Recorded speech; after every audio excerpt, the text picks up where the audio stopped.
Ay, hindi pwede to. Unacceptable tong ganito. Temporary, sir. I know it's temporary, pero still. Di ba, hindi naman may off the shelf yan eh.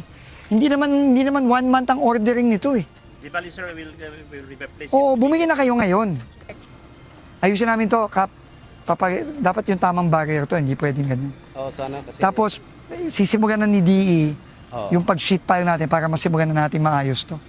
Hindi katanggap-tanggap para kay Public Works Secretary Vince Dizon ang paggamit ng mga sandbag bilang pansamantalang harang sa road sleep area ng Babalag, Kinama, San Francisco National Road sa Barangay San Pedro Rizal, Kalinga. Sa pagbisita niya sa lugar, napansin ng kalihim na mga sandbag lamang ang pansamantalang harang na nakalagay sa gilid ng nasirang kalsada.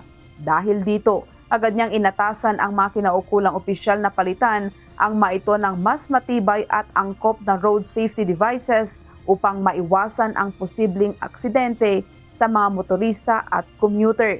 Mahalagang ruta ang nasabing kalsada dahil ito ang dinaraanan ng mga magsasaka at mga naghahatid ng produkto mula sa iba't ibang bahagi ng probinsya. Pinabibilisan din ng DPWH ang pagkumpleto ng mga mahalagang proyekto sa Kalinga bago ang pagpasok ng mga estudyante at paglalakas ng mga pag-ulan. Kabilang sa mga sinuri ni Dizon ang 58 taong gulang na Alyog Bridge na nakikita ng hindi na sapat para sa dumaraming mabibigat na sasakyan sa lugar. Tinignan din ang ginagawang bypass road sa Barangay Dilag sa Tabuk City na inaasahang makatutulong sa pagpapaluwag ng trapiko kapag nakumpleto.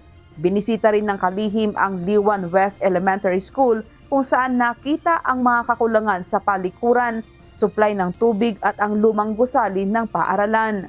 Mga classrooms namin, sir. Pasilip na lang. Sige, sigipin natin yan. Let's go, Katit. Talagang sira-sira na. Luma na, kaya natin ang bago. 1980s pa daw to, no? Yes, Principal? sir. 1980s, sir. Ipigitin po natin kung anong kaya nating ayusin hanggang end of the week. Inaasahang maisasaayos ang mga pangunahing pasilidad ng paaralan bago ang pagbubukas ng klase sa Hunyo 8 habang nakatakdang magtayo ng bagong gusali ng paaralan sa loob ng 1 taon. Grace Doctolero, UNTV News and Rescue.